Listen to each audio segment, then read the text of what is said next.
Number 16، قدرت کے باوجود فرض نماز بیٹھ کر پڑھنا۔ کھڑے ہو کر پڑھ سکتا ہے، بس کھانسی آ رہی ہے تو بیٹھ کے پڑھ رہا ہے۔ آج کل کیا ہو گیا ہے، کرسی پہ نماز پڑھنے کا ایک فیشن چل پڑا ہے۔ تو جو آدمی واقعی کھڑے ہو کر پڑھ سکتا ہے، سب کچھ ہے، بس اس کو زکام ہو گیا تو کیا کر رہا ہے، کرسی پہ بیٹھ کے پڑھ رہا ہے، کیونکہ اس میں ایک الگ پن ہے۔ ہاں حضرت تو بازو میں پڑھتا ہے، نہیں، اگر آپ پڑھ سکتے ہیں کھڑے ہو کر، آپ کے لیے بیٹھ کر پڑھنا جائز نہیں، اور وہ نماز ہوتی نہیں۔ پڑھ رہا ہے 2 سال سے 3 سال سے، نماز نہیں ہو رہی اس کی، کیوں؟ کیونکہ وہ کھڑے ہو کر پڑھ سکتا ہے اور پھر بیٹھ کے پڑھ رہا ہے، تو نماز ہی نہیں ہوتی اس کی، یاد رکھیں۔ اس پہ مستقل کبھی ہم لوگ ایک درس لیں گے انشاءاللہ۔ کرسی کی نماز وہ جائز ہے، لیکن کس کے لیے؟ جس کے لیے وہ جائز ہے، یعنی اس کے اندر کھڑے ہو کر پڑھنے کی صلاحیت نہیں ہے، استعداد نہیں ہے۔ واقعی کوئی بہت بوڑھا ہے، یا پاؤں میں کوئی تکلیف ہے، یا کمر میں اسپائن میں کوئی پرابلم ہوا ہے، وہ کرسی پہ بیٹھ کے پڑھ سکتا ہے، یہ نہیں کہ وہ حرام ہے۔ بعض لوگوں نے یہ بھی فتوے دیے ہیں کرسی پہ بیٹھ کے نماز ہوتی ہی نہیں ہے، یہ بھی غلط ہے، یہ بھی خام خواہ کا غلو ہے۔ کرسی پر نماز ہوتی ہے، اس کے لیے اس کی نماز ہوتی ہے، جو اس کے علاوہ نماز پڑھنے کی قدرت اس کے پاس نہیں ہے، اس کے لیے مسئلہ ہے۔ عن عمران بن حسین رضی اللہ تعالیٰ روایت کرتے ہیں، صحابی ہیں، قال كانت بی بواسیر، مجھ کو بواسیر کا مرض تھا، فسألت النبی صلی اللہ علیہ وسلم عن الصلاۃ، تو میں نے اللہ کے رسول صلی اللہ علیہ وسلم سے نماز کے بارے میں پوچھا کہ اس تکلیف میں نماز کیسے پڑھوں؟ فقال صل قائما فإن لم تستطع فقاعدا، آپ نے کہا کھڑے ہو کر نماز پڑھ، اگر اس کی استطاعت نہ ہو تو بیٹھ کے نماز پڑھ، فإن لم تستطع فعلى جنب، اور اگر بیٹھ کی بھی نماز نہ پڑھ سکے تو لیٹ کے نماز پڑھ۔ کھڑے ہو کر نماز پڑھ، اگر کھڑے ہو کر نہ پڑھ سکے تو بیٹھ کے، اگر بیٹھ کے نہیں پڑھ سکے تو لیٹ کے۔ معلوم ہے کہ نماز معاف نہیں ہے، بیمار ہے نماز نہیں پڑھ رہا ہے، نہیں، لیٹ کے پڑھ سکتا ہے، پڑھ۔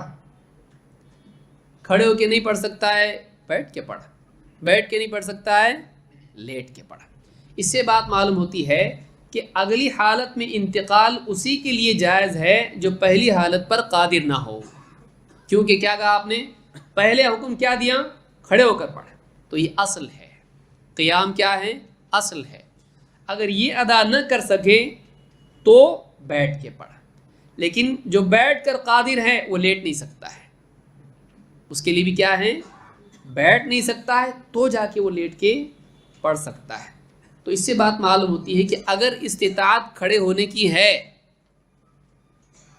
اور وہ بیٹھ کے پڑھ رہا ہے تو کھڑے ہونا کیا ہے؟ نماز کا رکن ہے۔ کھڑے ہونا کیا ہے؟ نماز کا رکن ہے، اس کی بغیر نماز نہیں ہوتی ہے۔ تو جو کھڑے ہونے پر قادر ہو اگر بیٹھ کے پڑھتا ہے اس کی نماز نہیں ہوگی۔ کتنی خراب چیز ہے، دیکھیے، نماز ہی نہیں ہو رہی اس کی۔ تو انشاءاللہ کبھی تفصیل سے اس کے مسائل ہم دیکھیں گے کہ کرسی پر جو آدمی بیٹھ کے نماز پڑھتا ہے اس میں کیا احکام ہے۔ کبھی گھٹنے میں تکلیف ہوتی ہے، کبھی پیٹھ میں تکلیف ہوتی ہے، کوئی بیٹھ سجدہ نہیں کر سکتا، کوئی رکوع نہیں کر سکتا ہے، کوئی اتحیات نہیں پڑھ سکتا ہے، اس کے کیا احکام ہیں انشاءاللہ مستقل کسی درس میں ہم اس کو دیکھیں گے۔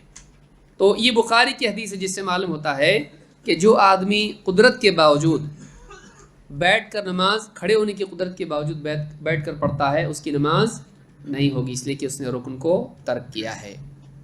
جیسے کوئی آدمی یعنی کھڑا ہو سکتا ہے لیکن سجدہ نہیں کر سکتا ہے، تو وہ آدمی کھڑے ہو کر نماز پڑھے گا، پیچھے کرسی رکھ لے، اس کو بیٹھنے نہیں آتا، فریکچر ہے، کچھ بھی ہو سکتا ہے، یا اس کے کچھ یعنی ہڈیوں کا کچھ مسئلہ ہوتا ہے، آپریشن ہوا ہوتا ہے، فولڈ نہیں کر سکتا ہے، اس کو سجدے میں نہیں جا سکتا ہے، اتحیات میں بھی نہیں بیٹھ سکتا ہے، تو وہ آدمی کیا کرے گا؟ کھڑا ہو کے نماز پڑھے گا۔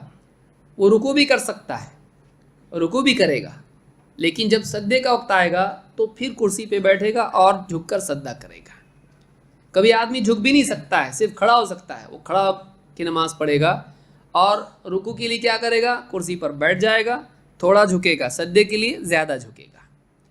کبھی آدمی رکوع نہیں کر سکتا، ہو سکتا ہے سجدہ کر سکے، تو کیا کرے گا؟ کھڑے ہو کے نماز پڑھے گا، رکوع کے لیے کرسی پہ بیٹھے گا اور سجدے کے لیے زمین پر جائے گا۔